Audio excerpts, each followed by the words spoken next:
Este livro agora chama-se Desenhando a Porta do Pacífico, não é? Digamos, corresponde um bocadinho à sequência. Primeiro consegui descobrir, não é, o estreito e atravessá-lo, e isto ficou escrito em muitos textos, que foi o que nós editámos, o José Maria e eu editámos no primeiro livro, mas ao mesmo tempo as pessoas que atravessavam o estreito naquele primeiro século, que é mais ou menos o primeiro século que nos interessa, começaram a tentar desenhá-lo.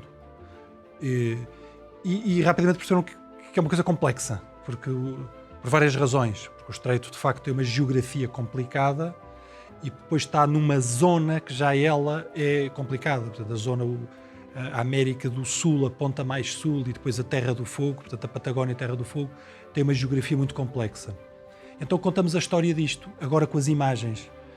Não é só mapas tradicionais, nós, neste livro, pomos todo o tipo de imagens, desde pequenos esquemas, diagramas, a cartas náuticas técnicas, a cartografia de gabinete ostentória, portanto muito bonita, todas estas imagens, porque todas elas são diferentes, todas têm propósitos diferentes, embora todas estejam a contar uma mesma história. Enfim, qual é a geografia da América do Sul e, em particular, a geografia do Estreito, tão importante e tão espetacular, não é? O Henrique e eu, depois de escrever Atravessando a Porta do Pacífico, ficámos um bocadinho com a necessidade de completar o que lá estava nesse livro com as imagens, com a cartografia.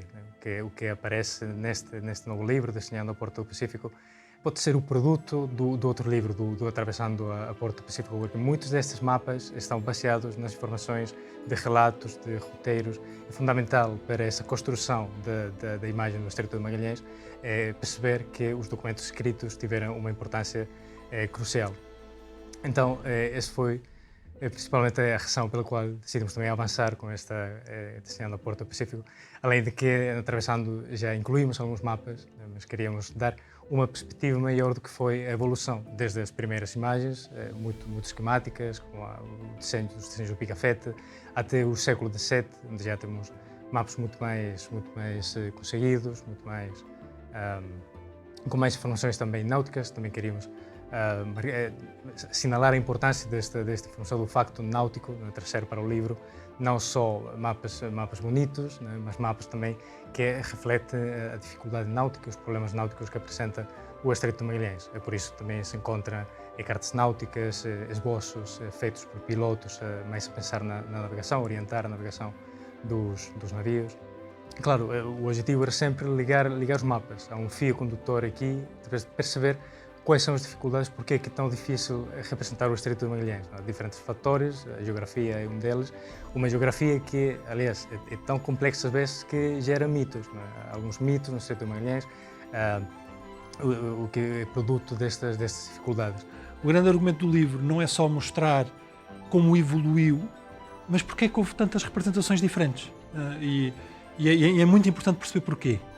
E houve representações muito diferentes porque as fontes eram muito diferentes, portanto alguns cartógrafos já sabiam, outros ainda não sabiam, porque se usavam fontes ou informações de tipo muito diferente, algumas que vinham de pilotos, outros que vinham de homens de gabinete, etc. E porque o processo de transmissão de informação é um processo complicado. Então, esta é uma coisa importante do livro, é exatamente isso, mostrar a variedade.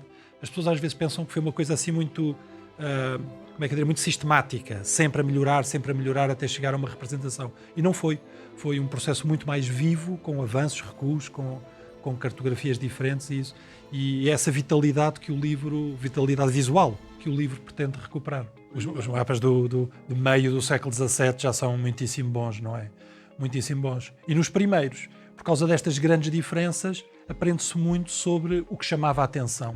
O que é que prendia a atenção daqueles homens. Por exemplo, muito rapidamente, os mapas e as cartas começam a ter informação sobre os fundos. Porque, obviamente, a informação náutica é muito importante para quem atravessa, embora não seja importante para uma pessoa que está num gabinete, não é? Mas a batimetria, que esta informação dos fundos aparece, os pontos de ancoração, etc. Costumamos dizer que este livro, o que não é um catálogo de mapas. Nós não queremos fazer um catálogo de mapas, queremos fazer uma história com mapas, não é? E com mapas, cartas e outros desenhos. Aqui é muito importante perceber o papel da circulação de informações. Que as informações estão a circular constantemente na Europa. Informações tão importantes como a viagem do Magalhães chega à Península, como a Nova Vitória, e logo a seguir estão já pela Europa toda. temos mapas que estão desenhados no ano a seguir quase no ano a seguir da viagem do Magalhães, com o Estreito de Magalhães, apresentar o Estreito de Magalhães. Isto também é importante, o livro também assinala muito este facto de as informações não ser uma coisa estanca, não ser uma coisa que estão só a circular na península, saem pela Europa toda e aparece na cartografia de muitos países, de muitos centros de produção. Bem, na primeira viagem, de facto, Pigafetta faz apenas uns desenhos esquemáticos, digamos, mas é preciso perceber que na primeira viagem o importante era atravessar o estreito, não é? Aliás, houve várias viagens em que esse foi o único propósito, atravessar o estreito.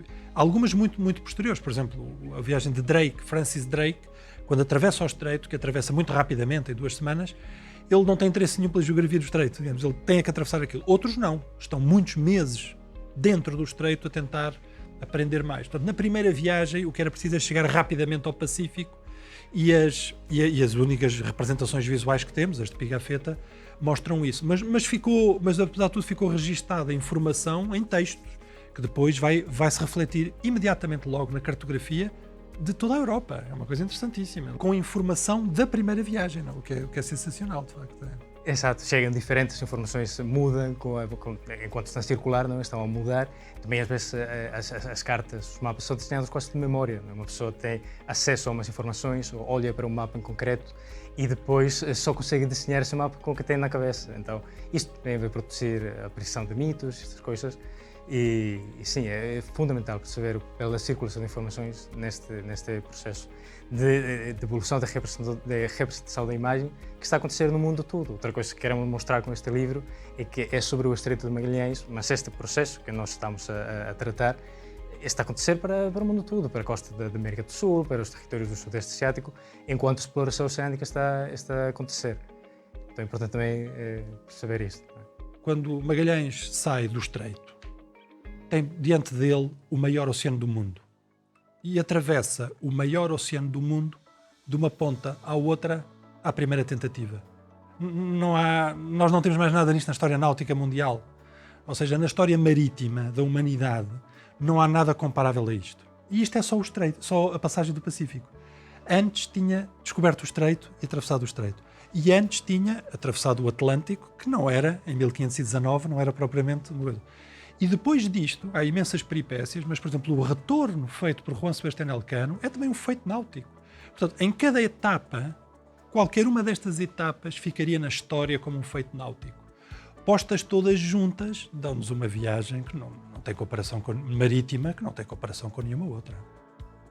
Foi uma viagem espetacular, mesmo difícil, né? Perceber como conseguir circunnavegar o mundo todo. É importante perceber que a ideia da viagem era chegar às Molucas, né? Mas depois acabou por completar esta circunnavegação, o Elcano. Mas o que é espetacular é o grande troço descobridor que tem a viagem. A viagem a partir do Rio da Prata é uma viagem de descobertas. A partir daí é tudo desconhecido. O Estreito de Magalhães é um troço marítimo que ninguém conhecia. E é espetacular, como o professor Henrique já comentou, o facto do Magalhães ter atravessado o Pacífico a primeira, mas também o Estreito. Conseguir o Estreito passar aquele troço tão complexo, com uma geografia difícil, o clima, conseguir passar isso a primeira vez e relativamente tão rápido, porque não demorou muito o Magalhães a atravessar o Estreito, é espetacular. E depois já o Pacífico e voltar a rota toda pelo Índico é uma viagem mesmo espetacular.